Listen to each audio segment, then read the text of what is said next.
Happy Sunday.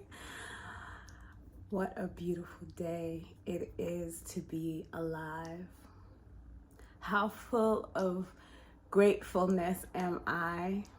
And I pray that you are in a space in your heart and your mind where you can see the beauty of life, where you can appreciate the pains of life, where you can find balance between the two. All praise is due to the one most high divine for love, light, and life, for peace, balance, and blessings. I am LadyBlack LightWorker, and I am here to spread, to smear, to spread joy and light and love. And I pray that if you are just opening your heart and mind to the possibility that you are becoming the best version of you that you could ever be, or if you are realizing that you have been going in the wrong direction, maybe even the opposite direction of your most divine self, I pray that you reach a home, that you see a home here and ready to dance again. Yes, this is Ready to Dance Again with LadyBlack LightWorker. And I am overjoyed. I am filled. My cup runneth over. I just feel an enormous amount of thankfulness in this moment. And I try to take these moments where I feel this gratefulness with me into every moment, so that when I do have moments that aren't so joyous, or that may be a little tough, when I am having growing pains or experiencing loss or aggravation and frustration, that I can call on moments like this, that I can call on this sunlight that's beaming on my face, that I can call on those days where I had joy and laughter, and I can use that as fuel to get over the hump, because everything is a cycle and nothing is permanent. All things are temporary. We are ever growing, ever changing. And as you can see, I'm so excited. So, let me calm myself down. Let me take a breath. I invite you to take a breath with me, breathing in.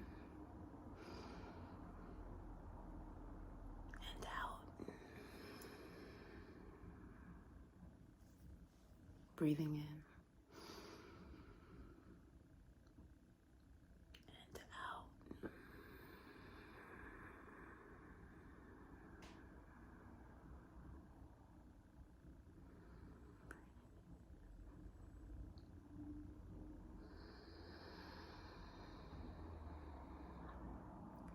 As we ease into this simple breath meditation,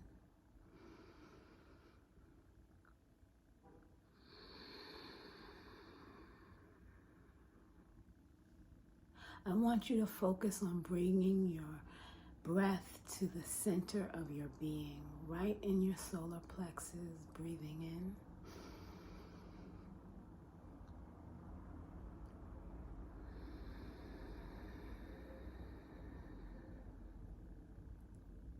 Filling your diaphragm, then filling your lungs, relaxing your shoulders, breathing in.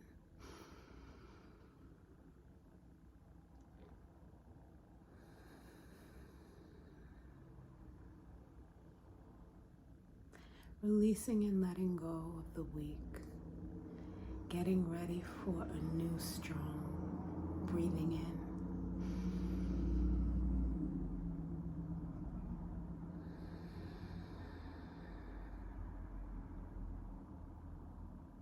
Centering, focusing, releasing, breathing in.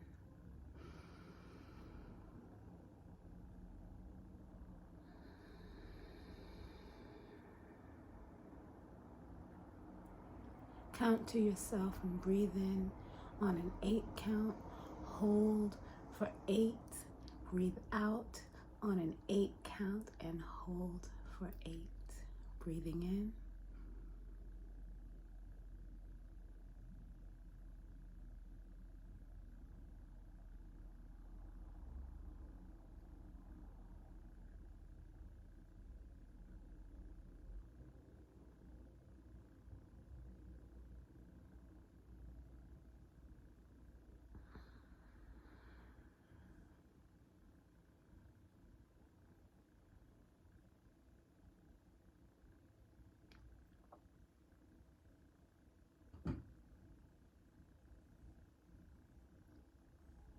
Continuing like this to yourself for 3 more breaths. Breathing in.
Breathing normal. Continue to sit still. Relaxing mind, relaxing body, relaxing spirit.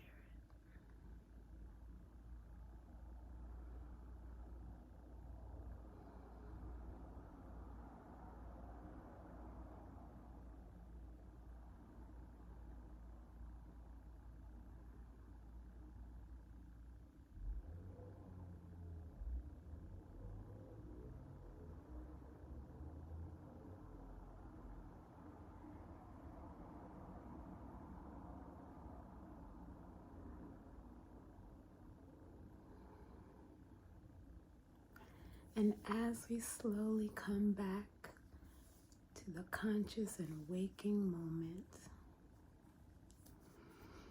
take a few seconds to thank your mind, to thank your lungs, to thank your diaphragm, to thank your body for breathing. Slowly open your eyes.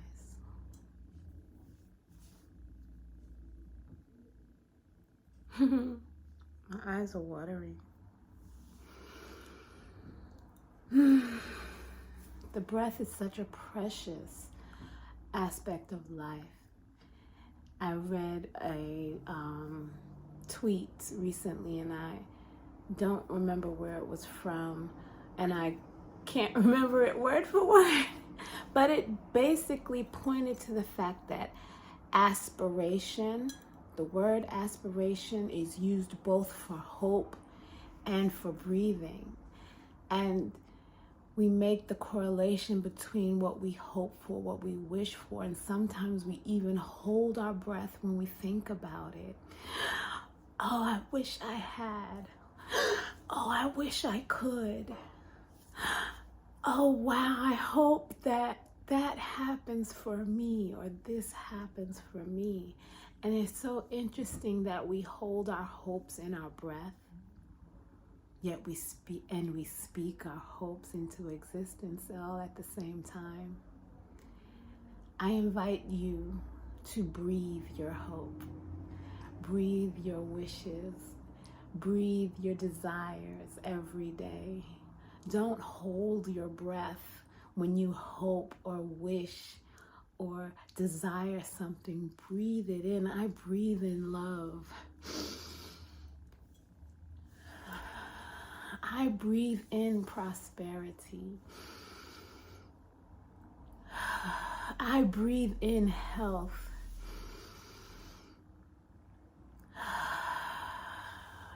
The breath is so important. It brings oxygen into the blood, and it circulates that oxygen throughout the body, and it is what keeps us quite literally alive. If you ever notice that we hold our heart, or we hold our stomach, we hold these places when we feel stressed, we are exerting that pressure on our breath. We're exerting that pressure on our heart. We are exerting that pressure, whatever stressor that is that's happening in our lives. I have something in my eye. We are exerting that on our bodies, on our stomach, on our digestive system, on our heart, on our lungs. When we hold ourselves, when we're in pain, when we hold ourselves, when we're feeling uncomfortable, or when we're worried, I invite you to hold your hands up to the sky.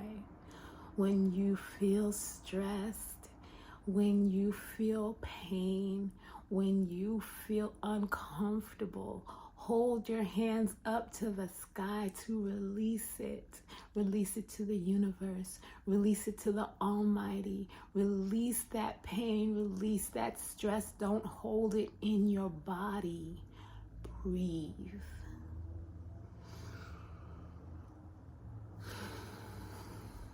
Breathe. Let go.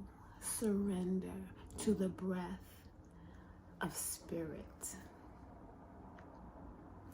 We continue this conversation about running on this hamster wheel and attaching ourselves to a world that only wants us to be robots, or cogs in a wheel, or ants, or part of the machine.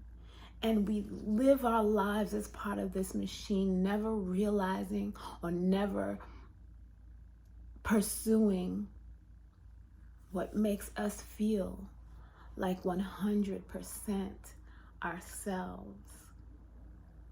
Now, we've discussed how important it is to see the world for what the world is, and to realize the illusions that are painted, that are screened, the smoke and mirrors that are in front of us. We've discussed that.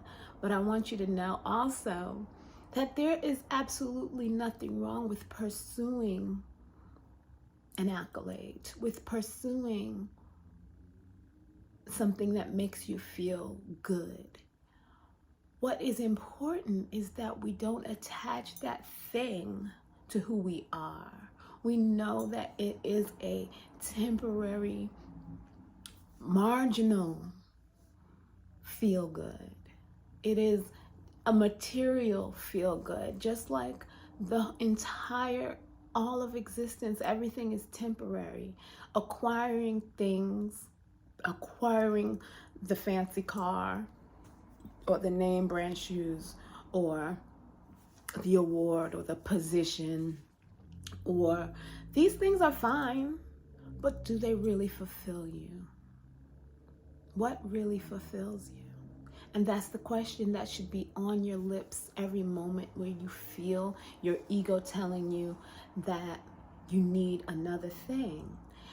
And I don't want you to feel like I don't think you should feel bad for wanting things. Things are nice. Things are pretty. Things are, they embellish us. They make us feel good, or they make us look good, or they, fulfill some part of ourselves that really, has a desire for it. And having that desire, there's nothing wrong with that. I mean, one, we are programmed to want things. We are programmed every day to see things, to see ourselves, to measure ourselves against someone else, some man-made standard of who we are. So it's natural in this state, in this day and age, in this world, for us to pursue things, right?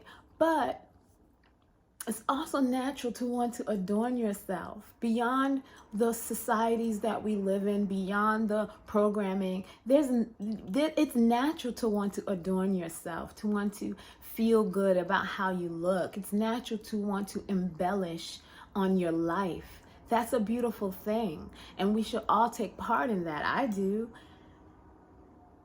We don't equate that embellishment with our spirit, with our being. It's a part of us. It's a fraction of us, but our whole self is so much larger. Our whole self is so much grander. And if we're not in pursuit of our whole, most divine self, then we have to ask ourselves, are we wasting time being in pursuit of accolades? Are we wasting time being in pursuit of position? Are we wasting time? Or how better would you feel if you knew that your pursuit was for something even higher than an accolade, even higher than a position, even higher than a material gain? How much better would you feel when you released these desires that are imparted upon you by the world? I encourage you to look at the world in a different way. I encourage you to start examining, if you haven't already started, to start examining why you want something, why you're choosing to go to pursue something. Is it just because you think you would be better at it? Is it just because, which is fine. Which is amazing and fine. If you think you're better at something than someone else, then by all means, get to it. But if you think that that thing is going to make you feel full, believe you me, after you receive it, you'll be looking for the next thing. You'll just be looking for the next material gain. You'll just be looking for the next accolade. You'll just be looking for the next name brand shoe. It's a never-ending cycle. And what is fulfilling and never-ending and completely and always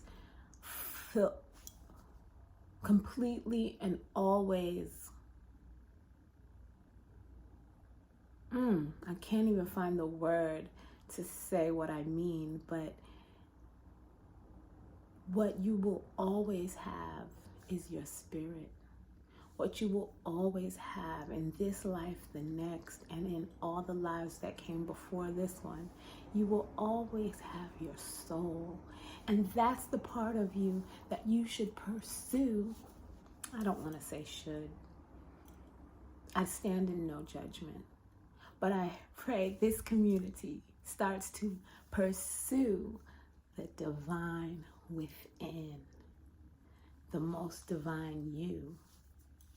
Because once you go after that pursuit, once you start looking at yourself as divine and knowing that your cup is full and there's nothing that makes you better or makes you more whole than knowing that you are already whole. And that's ironically when all the material things come your way. That's ironically where all the wealth comes your way. That's ironically when all the accolades and the positioning comes your way. It may not look the way you expected it to. It may not look how you wanted it to, but that is where it all is. It's all inside.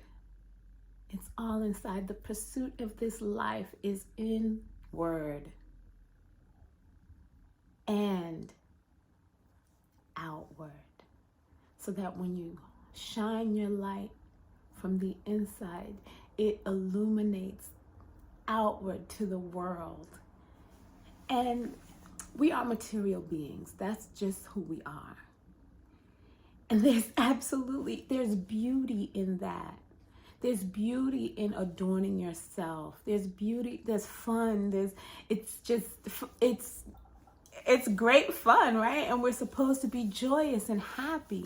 So don't all of a sudden shift gears and completely dominate your whole worldview with a straight and narrow concept of spirit. Spirit is in everything. Spirit is in your adornment. But when you pursue even that with the knowledge that it's spirit that leads you there, it makes the adornment even more joyous and more gorgeous. Life is just gorgeous, guys. I read a line in a book recently that's, again, I'm paraphrasing, but it basically said, what would you do with the world or in the world if you knew you were coming back? How would you treat the world if you knew that you were coming back? How would you treat yourself if you knew you had to do this again? How would you treat your body? How would you litter? Would you pursue material things to the level that most of the world is pursuing it? Do you think people in the world would go after, if they knew that it wasn't a temporary life, but that it was a cycle in which you come back? It's a question that needs to be answered. I'd like to hear what your answer is. Please leave your answer in the comments. Please share this video with someone you love. Please invite people to become part of the ensemble, the cast, the crew. Join us in this community as we glow and grow and become in pursuit of our most divine self. And we dance. I pray for you. I love you. Till next time. Peace.